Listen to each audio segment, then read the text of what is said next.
Ladies and gentlemen, artists and creatives, my name is Forrest, and I'd like to welcome you to Tribal Sounds, where we cover all things creative in audio, photo, and video. Today, I'm going to be joined by a man who is an inspiration to myself, and I've had the pleasure of working with in the past on projects.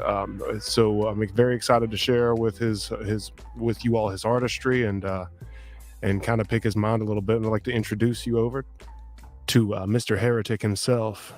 What's going on, brother? What is up, man? How are you? I've been good, man. I've been good. I've been trying to stay busy a little bit. I've been working on some beats. I know that I know that you have. I've been hearing some stuff that you've been kicking back to me, man. Yeah, man. That's been taking up a lot of my time, just putting down instrumentals. So I mean, it'll take away from your writing time, but it's the same therapy. You know what I mean? Like for me, it's the same therapy. Yeah, man. I feel that on so many levels, man. Sometimes it's just nice to vibe out too, and kind of like to lose yourself in the music. I guess there was some rapper who said that at one time, right? Like lose yourself in the music, something like that. Yeah, with the spaghetti and everything. Dude, all right. So we have a couple of people in the chat. I want to give them a shout out real quick. Godfather J6, good to see you in the house, my friend. Thank you for showing up. And for those who may not know you, Jay, could you give us a little rundown about what you do? With your background, what brought you into hip hop? Yeah, so I mean, I've been doing hip hop since I was. I mean, I'm not a spring chicken, you know. So I'm about to hit the big 4-0. But I've been doing hip hop since I was 17. You know, I was with a group way back in the day of misfits that disbanded, but. You know, it was just one of those things that I was kind of like, I had people kept telling me, you know, you need to go in the studio, you need to go to record, you need to record. And I was just like, you know what, fuck it, you know, let's drop an EP and let's see what's up. And then we dropped that EP and we just got a really great buzz, you know. So that's been kind of pushing me forward, but I've always had, you know, in my town, I've always had a pretty good connection with local musicians here. And I've always, you know, I've never been afraid to freestyle, never been afraid to get in the mix. So people who know me know that I've always been into hip hop. People who know me know that I've always been an MC. But moreover than that, you know, I'm a writer, right? Like I don't write just for other people to hear me. I write a lot for myself. Yeah, man. So, yeah. Yeah, you got some buzz. We worked on that track back in November of 2022. Me and you got together and we pieced it together, and it's the Holy City Heretic EP. For anyone who may be in the chat who's interested in checking it out, I have it linked below in the description, and I'll flash up a couple of pages of it here in a bit whenever I get it dialed in. But you got some that local buzz that you were talking about. It was in the which magazine was that? So Holy City Center just did they didn't do a full write-up, but they dropped the EP for us and they let people know that it was out, even though it's still kind of been like the tree that fell in the woods, but I'm so good with it, you know, because the EP came out so solid that when that tree lands, you know what I mean? When the time comes for that tree to hit, I feel like it could be a pretty good delayed reception. You follow me? Yeah, absolutely, man. Yeah, they published this out like 2 months ago. This is awesome, and I've read through it a few times. This isn't news to me, but for folks, if anyone who wants to read about the project that we worked on together, this is a nice little an overview. But we're here to kind of give you a rundown about creative process and like state of being of hip hop in general. So with that, I want to kind of segue in here. What are your thoughts and emotions to the current state of hip hop? Where do you see it shining, and where do you see it has lost its luster? Man, so that question's like trying to put me in a pickle. So I'm like really wow sometimes when I listen to some new shit. I run through some new shit and I'm like, God damn, that was really, really good, right? Mm-hmm. I miss of course, like I miss the shit that I came up on, right? And do I find myself kind of like going skimming over the new shit and going back to the old shit? Like, yes. You know what I mean? Like, I usually give a nice brush just to kind of get the finger on the pulse, and then I'm probably gonna go back and play Gangstar. Yeah, man. Like, I mean, it's hard not to. Right. So, but I mean, I think that as long as, like, I like a lot of the lo-fi shit that I'm hearing. I'm really liking how where they're going with lo-fi more than like half speed. Like they're going places with lo-fi that's like really identifying that niche. And I think that someone just shared with me a great new artist out of Atlanta that I love. Mm-hmm. Let me find this dude real quick because I just listened to this shit. Yeah. It's, Promise 3. I think that's this dude's name. Let's see what his name is real quick. Promise 3. Free FR33 Soul. This dude, he's fantastic. New shit, right? New shit. And I loved it because the guy who sent it to me is not like a dude that would listen to anything that wasn't like upbeat. And you know, like upbeat is kind of not really what I'm known for putting out. But sure. I like to listen to some upbeat music sometimes. So like when I was listening to that guy's lo-fi album, I was thinking, you know, like what a great headspace to live in to be able to like, hit each track on a really positive vibe. So like, yeah, so that's speaking to a new artist right there. Yeah, man, I can agree with that too. I really enjoy like the lo-fi stuff. I mean, that's I mean, if it wasn't telling enough with my background music, I feel it. Like I like it because it mixes a lot more. It kind of returns to the roots that hip hop kind of started in, which is like breakbeat patterns, and it more or less samples jazz, neo soul.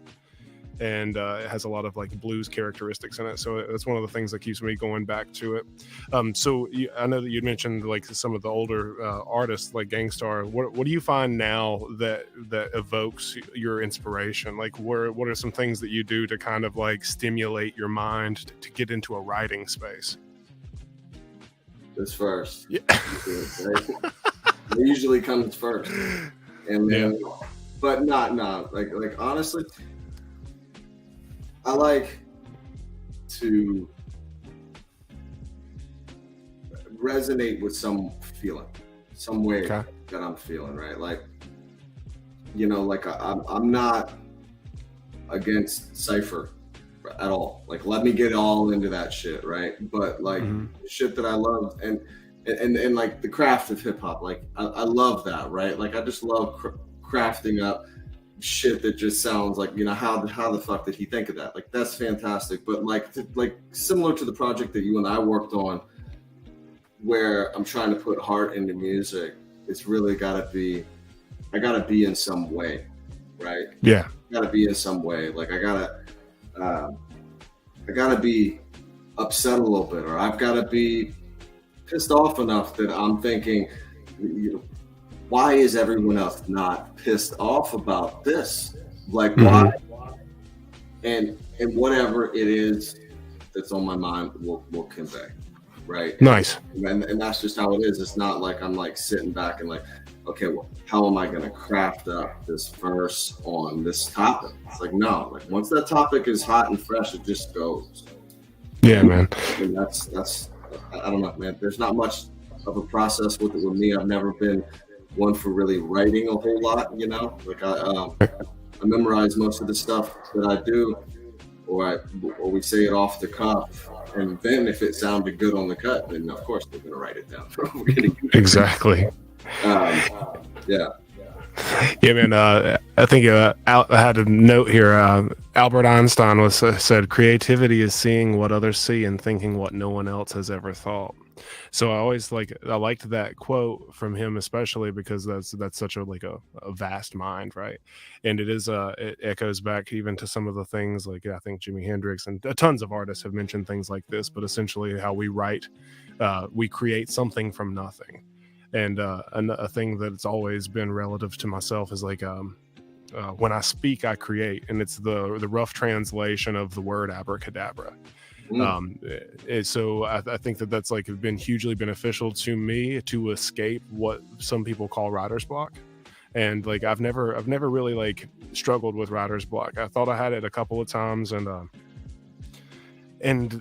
came up with new regiments that I could. Let me interrupt you, but if someone tells you to stay in your lane, that's where writer's block comes from, right? In my opinion. Now, I don't have the breadth of work that a lot of artists have who may have stayed inside of like this like fine niche. Mm-hmm. But that was the whole idea behind the freeform rap, was like not gonna be inside of some vein of hip hop that I want to like live and occupy that fucking space, right? Like visit. I'm here to visit spaces and sure. and fucking move around, right? So that's why like we have a certain undercurrent vibe to the EP that we did, I feel, but that's not to say that like the next shit that I put out is not going to be like in a whole different direction. I'm not talking like fucking like pop or some shit like that, but I'm saying like, just being like I listen to a lot of old jazzy hip hop cuts, like and I love listening to like the old Guru, and like, man, I love that music so much that like I would love the next shit that I work on to have that more of that loose jazz feel to it. And I mean, I think if people realize like the depth of the musicians that we have working on that LP. Yeah, I mean, we I say we loosely because you really you pulled some stuff together for that. We worked with folks who played in the Charleston Jazz Orchestra. We worked with a few different female vocalists that are pretty well known in the area of like the greater Charleston area. Yeah, and so like Gerald, the keys guy, Gerald Gregory, fucking just bonkers, right? Fucking insane.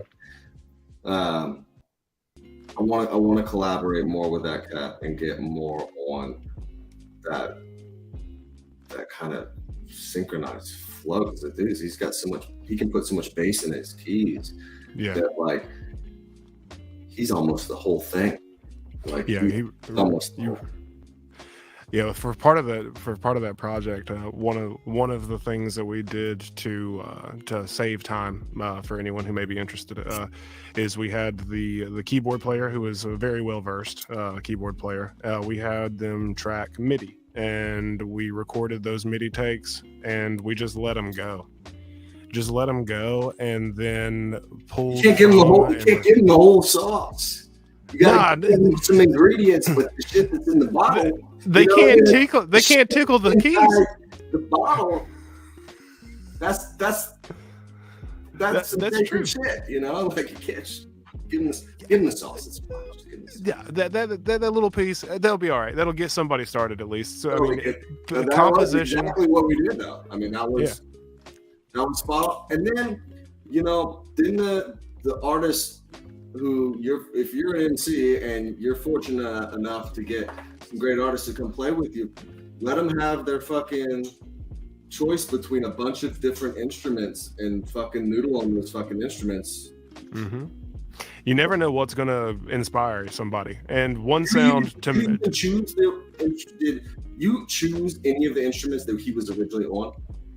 Yeah. So like basically he was like jamming. He was just kind of like hammering away, just doing his thing, and I was cycling through him, and I would just get like the affirmation from him and just be like, hey, what do you think about this? Like I find something that I jived with, and then we kind of like met. There was a couple of times that we found sounds that we didn't really like, but they ended up sticking in the mix, and that's just testament to the fact that it might not sound right at the beginning, but you can always shape that sucker into making it work. that's the beauty of working in the box, as they say, man. Like a lot of the old school days of cutting tape and true vinyl, there's definitely an aesthetic to it and a sound to it that you can't recreate inside of the box, but you can get pretty daggone close. But you just have so much more flexibility nowadays. I think sampling for vinyl is still better too. Oh yeah, it sounds so good. I mean, you can't recreate the actual dirt that is on a vinyl, especially like if you can find one that's like this beat that's playing in the background right now. Like it has like a vinyl emulation sound over top of it, and I can tell it's a vinyl emulation sound because if you listen, put the crackle on top. Yeah, exactly. The crackle is what ruins it, man. Like I mean, it gets cool. It adds an aesthetic, but for stuff that's like truly unique, you want to do what you're doing now with the MPCs and the beat development. Yeah. How's that been going, man? Like, tell me some of trials and triumphs of the MPC. Dude, we want to talk about crack. I think it's crack cocaine, man. Like it is. Yeah. It's been living at the bedside table, you know, and it's a good spot for it too, right? Because like, man, a cup of coffee in the morning and the MPC, it will start making fucking fire. And it's just such a better workflow for me than working directly just inside of a computer-based DAW. Yeah, you know, like I like to get my hands on instruments, right? Like literally get my even just the pads, like just get my hands on something and feel my body in rhythm when I'm making music, right? So there's a flow. One thing that you're not getting, what you're playing guitar, man. Like if you're playing guitar, you're playing bass, you're playing drums, your body is literally inside of that rhythm. And when you're working on your computer, your body is not inside of the rhythm. Your mind might be, right? But your body's not inside of it. So for me, I like hitting the pads. No, I'm right there with you, man. I like to be a part of the music. I like it to. There's a lot of guitarists who like to use amp simulators, and I am so against an amp simulator that I would travel with my 50-pound tube amp down to your crib to track. What about latency issues too with that? So yeah, there's latency, but more or less now you can circumvent it. You used to not be able to, and they used to not be as accurate. Now I'm not going to take anything away from them in a pinch. If you're making a pop song and the guitar isn't really heard, like let it be whatever they want it to be. But if you're a guitar-centric band or a guitar-centric artist, or you want the guitar to sound like a guitar, you have to push air. And the only thing that can push air is an amplifier, like the speaker cone. Because it has different characteristics based on where you place the microphone. Right.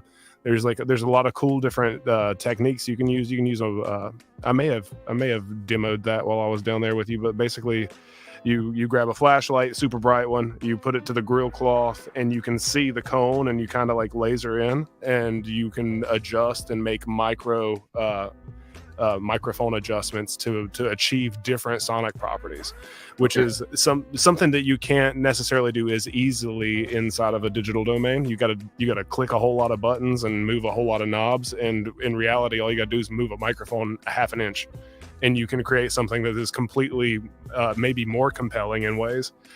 So I'm a huge fan of that.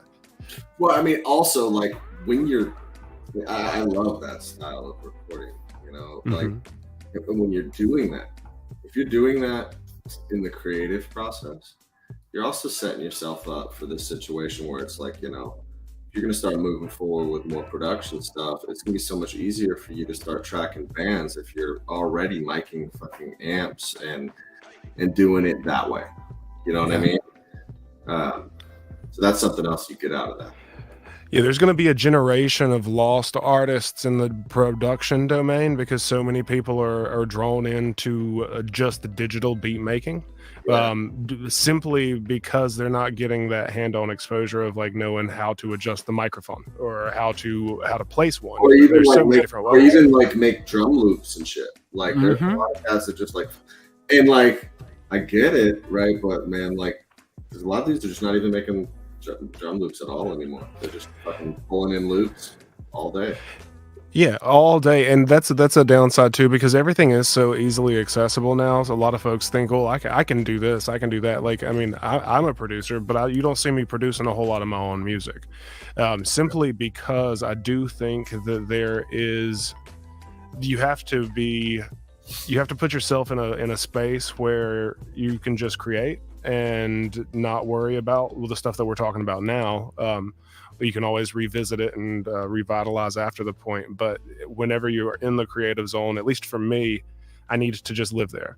And I need to live there and move weightlessly. And anything that is peripheral is going to weigh my process down, and it will make me make knee jerk reaction decisions that I wouldn't otherwise make. Well, especially if you're mixing your own shit. Yeah, Like, that's mixing your it own can be shit, hard. and you just like, yeah, I get it, because you can't enjoy the mixing process as much either. Because you could Yeah, actually enjoy the mixing process. You're working for somebody else, right? Because that's your playground at that point. But you're exactly. stepping off of the playground, and then now being the guy who's got to come back and clean up after the game. Yeah, Right? and you'll be making decisions on stuff that you're doing in the moment and already thinking so far ahead that, all right, whenever I go in there, I'm going to do this instead of it being a happy accident. No, And you I want, see what you're saying for sure. yeah, that right there. I mean, like if there was a message I could give to like young producers or just a young me, honestly, that would be what it is. Like, don't think ahead, live in the moment. And that's something that was really like it was more beat into me in music school, right? Like, because I was at a jazz music school. I wasn't necessarily a jazz musician whenever I went there, but whenever I got together with some cats, I would love to have them on sometime and love to have you meet them as well. Like, because they opened my eyes to the joy of the improvisation and just letting life happen. And that was in like a musical setting, but if you take that same thought process and like motivation and you just relate it to a different discipline in life, it doesn't matter really what it is. It allows you to kind of like shake it off and like just focus on being there and being present. And I think that that's super important for folks to stay in the moment. I think you told me that once before, that you didn't master your own shit. You mix your own shit. You just don't fucking. I'll mix it now. What I'm working on, what I've been working on, at least. You track it. You track. Oh, absolutely. It. You enjoy tracking. Yeah, I love to track because it goes back to the microphone play. I'm just a microphone. Where's that cutoff point though? Like, is it cut off at mixing, or is it cut off at mastering? I would say that it cuts off at mastering on if I had to broad brush stroke it, like for me, because the mastering level, like I can do it, I can hit all the levels, I know what to do, but I like to hear what other people think that it should sound like and where the energy they believe is more or less supposed to be. Because that it isn't the same decisions as I would make. And also like a fantastic, like this room here that you're looking at in the background, like this room's set up perfect for mixing and tracking. Mastering is generally a singular discipline for mastering engineers, and that is all they do all day, day in, day out. They pick up a track and they master it, and they have tools. Now that I'm interviewing you, what do you think about AI mastering? Oh man, I think AI mastering is trash. I think that it's an unfortunate marketing ploy that targets a demographic that's low hanging fruit, because like starving artist is a saying for a reason. I've been one. I'm not even saying that I'm not necessarily one now. It just depends on what you consider being hungry, you know? Like, yeah, like what is that pain point for a lot of young musicians? They don't have $150 for a master, for a track. And $150, they're like, well, I could get this USB microphone. Do you see the end though? Do you see the end there for the guy, for the younger musician who is like, he's being crafty, right? He's like, everybody else is fucking spending all this dough on AI mastering. I'm just gonna be the one who goes into a fucking studio and sees somebody, like, gives him my shit master, and like he's gonna sound significantly better than his pool of friends are what, you know, whatever other artists around him are using the AI shit, you know. Mm-hmm. I mean, now if somebody's got a strong enough mix and they run it through that AI, Yeah. yeah. It all goes back to the source. There's a channel that whenever I was younger, I found is, I think it's Joe Gilder is the YouTube guy personality, but his main shtick for his channel was get it right at the source, and that's a beautiful saying. And I mean, I've heard other engineers say it since, but like what it really means is like make sure that your cables are straight, make sure that your microphone's in the right place, and make sure that you're recording the sounds that you want it to sound like direct. That way you're half of the way already there, and the more you can commit to decisions along those lines, the less work it becomes on down the cycle. Yeah. And now the mix of like in the world of a production though, like let's say if I'm just a tracking guy, like if I'm going to track and produce, like I'm like, all right, so I want the drums to be from drummer perspective. We're going to record it this way. We're going to put this type of microphone on the overheads.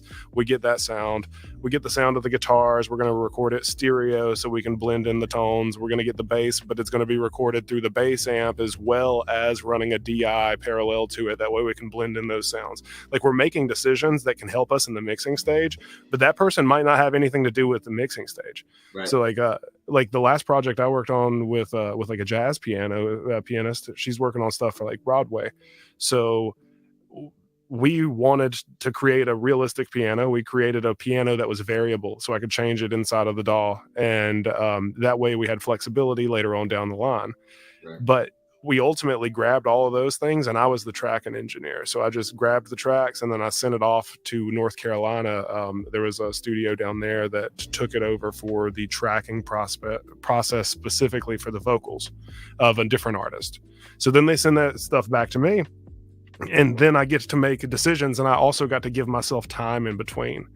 I think that that's the biggest thing, and I think you and I had a few conversations about this during like your track. Like the time in between can serve as the second engineer and the third engineer, but it's important for if it's a solopreneur or a solo producer. It's important that they give themselves breaks of like longer than 24-hour periods, because your ears got to reset. You can only listen to the same frequencies hitting your ears so long before you start making rash decisions, and you're gonna start thinking that it's instinctive whenever it's becoming lazy, because you're only hearing those frequencies and you're making like, oh my goodness, everyone's gonna hear this little mouth click right here. You come back in 48 hours, it doesn't even exist. It's just because you were so in tune with 8K or 8.5K and or 12K on the mix, like you were just too in tune with that, so you have to reset yourself. But and to go back to your original question about like AI, I think that it's going to serve us. I think it will either prohibit artists and give them a new excuse not to do stuff in spite, or you will learn to work alongside it and you will excel and expedite your workflow. I don't think that it's currently able to make the decisions that are needed for mastering. I do think that you can get rough mixes from AI, because it kind of knows that it wants the bass relationship with the kick to be a certain way, and it wants the vocals to be louder than everything else in certain aspects, but it won't be able to do all of that plus automate. So like there's just like a whole like ebb and flow and tug of war that's going to wage on with it for the next 10 years. And then in 10 years, we'll have to revisit this conversation, because it's crazy right now.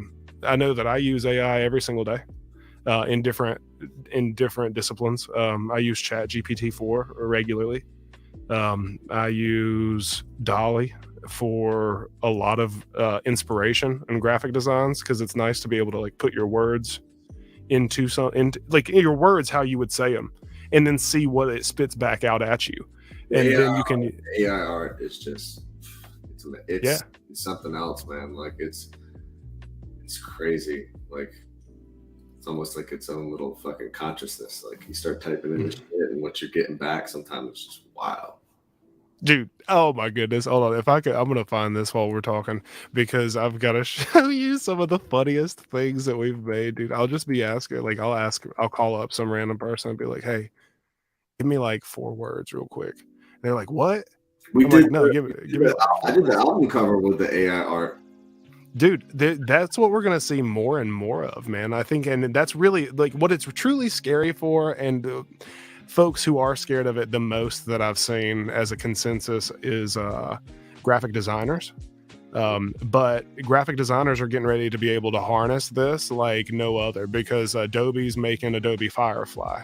Adobe is by far the best and the most authoritative people in the world of the graphic design space, typography, and stuff like that. This game, because I think it's like now you've got this fucking thing in the back of your head. You're like, no, there's no way. Like, you can't humanize. You can't fucking AI cannot like anti-humanize art. Right. Like, well, I think it's like like that's. But here's another thing: it's like, does art exist on its own legs? Like, is it not even just of like human made? Like art has its own fucking legs. That's wild to even think about. It is, and I think that it can stand alone, and I think that maybe in some respects we exist to be the vessel for it. I think that art influences so many different things.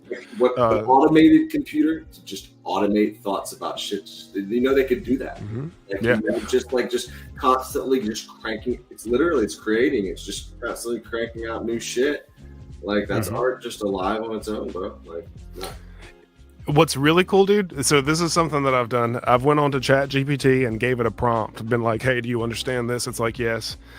I'll be like, I want you to describe to me the most beautiful painting you have ever seen. And I take that prompt and then I feed it to a different AI prompt that actually generates the art. So then you aside from me coaching, it is creating it itself. Yeah. So like I'm coaching it, but like I mean, and honestly, I bet if we let it loose, it would probably just coach itself, probably take over the dang world. We'd be in Terminator world, but like it's a wild time, man. I mean, we're fortunate enough to be here to witness it. We're on it, like just like the people like before us thought when they, you know, we're like, okay, we're living through the cusp of like some fucking transformation. I feel like every era probably thinks that with as fast of things as things have moved in like the last 100 years, like just fucking like mankind just went.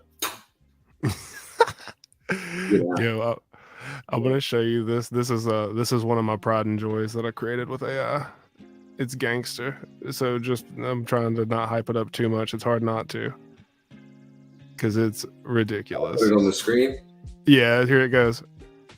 Look at this. A black dragon on a toilet, castle background, reading a book of spells, sunglasses, summoning a wizard. No, it looked like to me.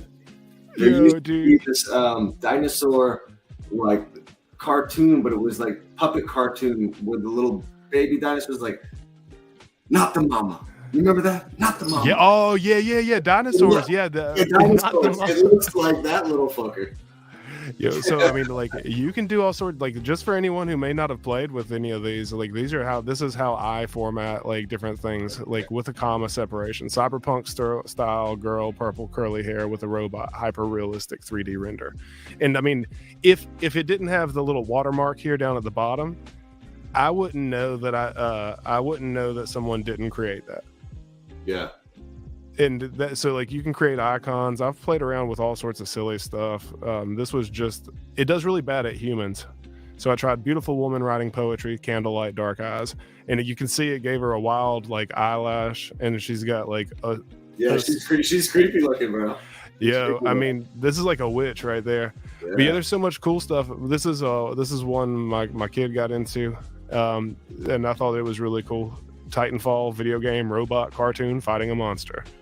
And so there's a lot of like I've seen people make entire books out of this, and I think that that's a cop out personally. I don't like that. I don't like that people are trying to monetize their lack of work. Right. There's some work that goes into it, right? Like I mean, but unless you're going to take it into Photoshop, I think that's where I draw my line. Like it's a totally negotiable line, but for me, I think that you use this to spark the inspiration, and then you build upon that inspiration. Just like in music, man. I mean, truly, like if in a collaborative environment, you and I, like we went to songs.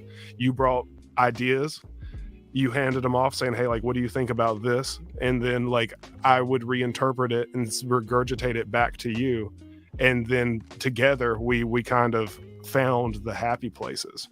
Yeah.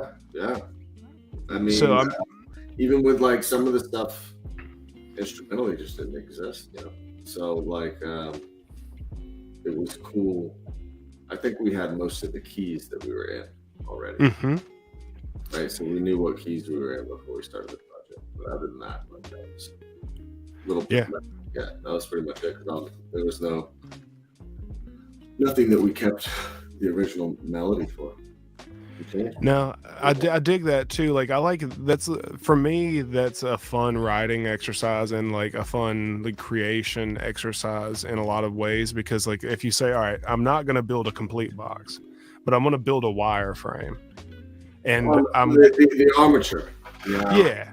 You're getting like a foundational element. Like, hey, like, I mean, it's the same. Like a lot of musicians that I know, they are like so against music theory, and I always thought that was silly. Like, I mean, what you're doing truly is like you're just arming yourself with more access points to the framework of how music works.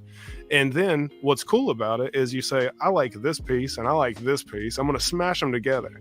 But it isn't that easy. You can't just smash them together. Then you got to take them and rearrange them. So it can't just be A-A-B. You got to go A-B-A. You got to go B-B-A. You got to try all of the different ways that you can layer it, because however many pieces are put in there, it's that exponentially. So what is it? Like if you shuffle a deck of cards, it's 52 factorial is the number that, which is basically like an impossible to guess the entire deck of playing cards. It's the same thing with music. Like you add 52 pieces of track in there, and then you're dealing with 52 factorial. So like how you layer those things are infinite.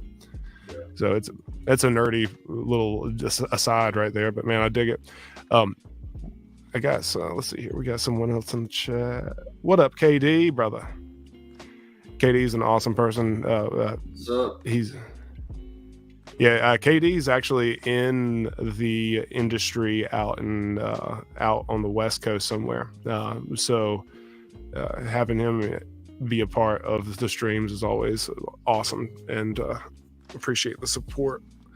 I need to get together. From what I've heard, KD's a nasty on the guitar too. So I want to get with him. Maybe in the future, whenever we make another track, we'll have to recruit him. That's where I first met you. We brought you in to play guitar. You remember? Yes, dude. All too well, man. Look, so tell me. Share with me your experience in the two different ways that we've recorded together. What you liked about one and what you didn't like about one. It doesn't matter. Well, like the first time was in a bigger studio, right? And I liked the setup there. Like I felt like it was a much more tuned room, you know. Right.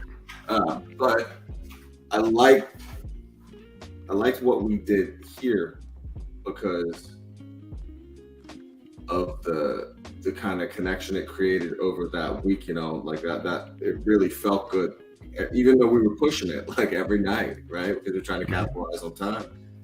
Like it just turned out really good with the way that we had it set up. And I think if we were just in and out of somebody else's studio for that period of time, that it would not have created the feeling, you know what I mean? I agree.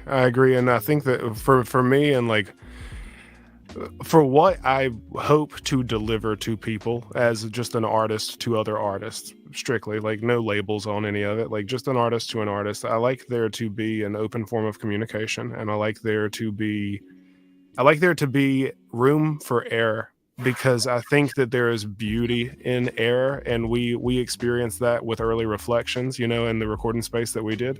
We had to overcome those things, and whenever you overcome those things, it produces new and oftentimes like revealing results, and some of them turn to be more inspirational in the long haul.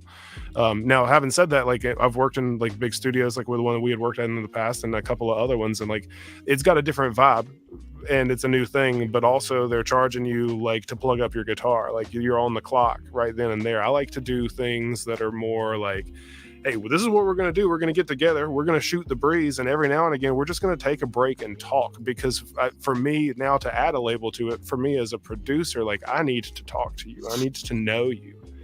Because right now I'm trying to help you convey what you want to say in the most compelling way. And that was a nice rhyme too. I'm just going to go ahead and say that rhyme was intended. Mm-hmm. It wasn't at all, but no, dude, like I dig that. Like, you talk. That's what you sound like. You sound like you're trying to talk somebody out of their drawers or something. In the most compelling way. In the most compelling way. No, I mean, like, I dig it, man. I enjoy the, like, you and I were talking in the green room before this, and like I like the human connection, man. The human connection. It's about the human connection. I mean, like, what else is there, right? It's about the human connection, and it's about putting out some energy and then getting some back, man. Mm-hmm. Yeah, sometimes it's too like the term that's used a lot in the crypto space is like that I go to, like they say win Lambo, right? Like, when am I going to get mine? When am I going to get to the end of these results, right? Like, I want to skip all the shit that you got to do at the beginning. I want to know when I'm getting mine. Is it not about the process? Like, I think that, like, if you live life thinking everything is about the fucking result, you just missed life. You just wished your fucking days away, because it's about the process. Mm-hmm. It's nice to have the end result of everything, but I mean, fuck, you know, when people say it feels so, you know, this is the house my grandfather built, or somebody says some shit like that, it's because like put his hands in it, you know, he puts that love on it, you know. Yeah, that's right. Yeah. There's a lyric, one of my favorite pieces that I've ever put on paper. It was a song I wrote for my mom, and it's something that I try to echo back to and remember for myself also. It's how can you enjoy the sunshine if you've never bathed in the rain? And I dig it because, like, it speaks to the struggles that we go through, and then how juicy the fruit is from the sun ripened strawberries, right? Like at the end, whenever it's went through, it survived the windstorm, it survived all of these things, and then at the end, you're talking about fruit now? I mean, I guess, I don't know. I'm just going all over the place, bro. I mean, I feel like you could probably symbolize. I'm sorry, I used to. So talking about fruit, and I was like, well, I'm off the subject. I've obviously drifted. Yeah, dude. There's a lot to it. I guess, like, what we're ultimately, like, the end result of what we're saying is, like, you have to struggle, and you have to understand the steps to fully appreciate what it is at the end, and how to not take it for granted, because you'll know where you came from. Yes, absolutely. But, like, just make music because you love making music. 100%. Yeah, as soon as people start putting like that out, don't get me wrong about, like, people who are fucking, like, a lot of people are looking for their way out of a situation, you know, and if music can get them out of that fucking situation, by all goddamn means, you know, like, by all means. So right. I could see how, you know, when you might miss out a little bit on the process that you're doing when you got to get out. Right. Mm-hmm. But regardless, like, I think that's when you got built in that time, right? Like, you got built in that time that you were having to maneuver like that. Yeah, I think so too, man. I really do. The artistic journey is one that I will always find myself as a student. And through my learning, I hope to share lessons learned to benefit others so that they might be able to get there quicker.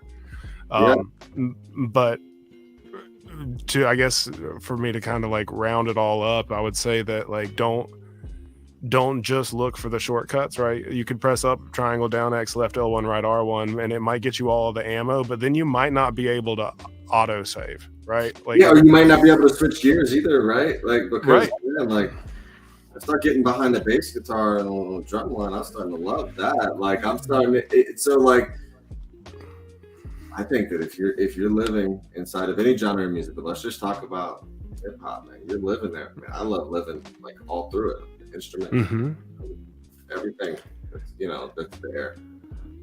It's super cool. I love that you're endeavoring into the instrument side of things right now. Like, I think that I like watching it and knowing you, like, from the outside, like, I'm proud of you for doing it. Like, if no one else has said that, like, let me be the first person to tell you, like, I'm proud of you for like doing it, because so many people are intimidated out of learning. And dude, I fully support it. Like, I have a keyboard in here, I've got instruments at my disposal, and sometimes I have to like remind myself, like, so right, like you can the fruit don't fall from the tree, because my grandfather was a jazz bass player. Played stand-up bass up until like a year or so before his death, man, all the way up into the 70s. And he played downtown every night, Friday night. Dude, amazing. Well, then you have it already in you. Well, I always wanted to pick up a bass because of that, is what I'm saying. Like, so I was like, well, I'm gonna grab a bass. So I've been playing this Fender Jazz bass. It sounds so good. Like, I just love the sound. And then grabbing those chops and bringing them back into the MPC, and getting it that way. It's so much fun. Yeah. That's where the real joy and the real fun creative side of things all comes out. I want to pull this up real quick while we're talking, because I don't want to forget to share where people can get your music, man. Let me make sure I pull that up on the screen so we have a good screen grab for it. Schemish is in the chat. What's up, Schemish? It's good to see you here. Schemish is a awesome artist himself, and he is endeavoring into video. He does some work with content creators, and he is also he's really, really good at guitar for being less than a year into it, and it makes me a little bit jealous, because I wish that I would have had the skill set that he has. Man, I get jealous when I see people like that on guitar. Like, I've known some cats like that just fucking picked up a guitar and just got it fucking quick. And that's just some people, man, like, it gravitated towards it. It's amazing. Like, I mean, I feel like people can just they expedite the learning process so much better now. And that's good. Like, I think that's probably the most amazing thing to me with the whole turn of the, like, where everything is. Dude, where is this at? Window, music, right here we go.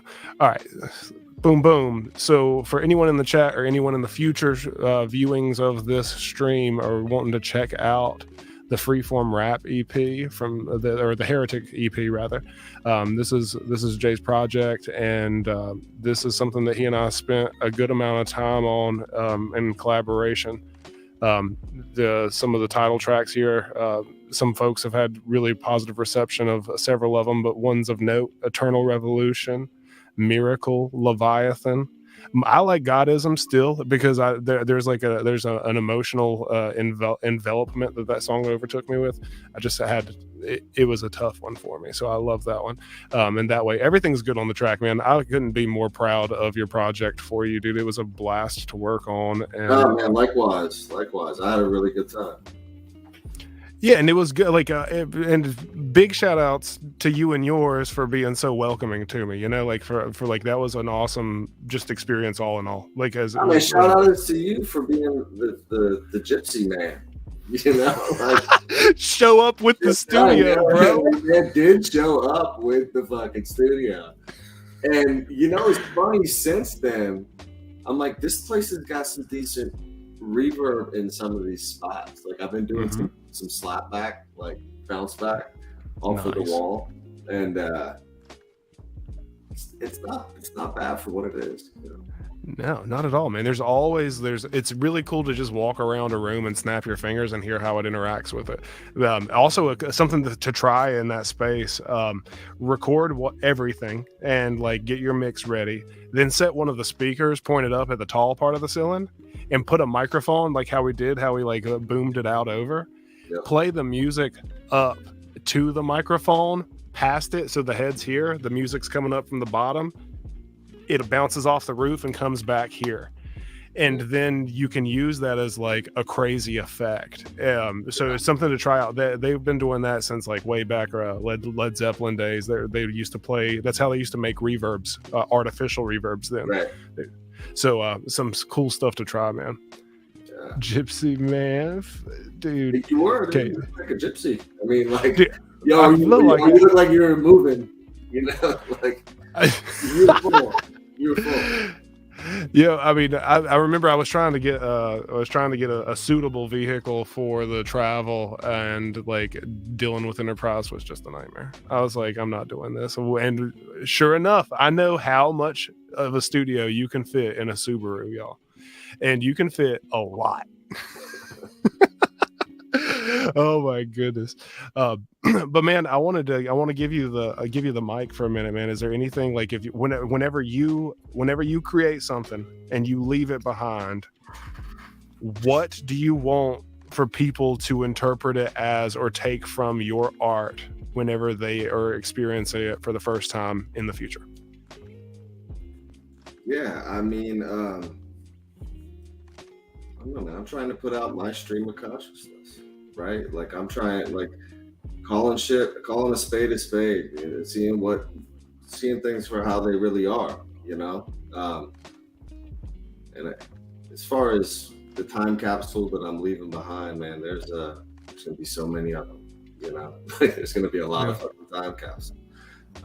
But I hope that they just, you know, feel that the shit is deep, man. You know, it is, man. Yeah. It is, dude. I mean, I think that's awesome too. Like, I mean, I think as long as we continue to take little pieces of our soul and sprinkle them throughout the world, that there will be good that is birthed from those seeds. As long as the vision is always is clear from the perspective of the artist. So, dude, I'm glad that I hopped on here with you, man. I want you to come back. You know what we should do? We got to get your video guy on here, and we got to chop it up with him. And we got to, the other guy that the video guy's a part of, like their group. I don't want to give it all away.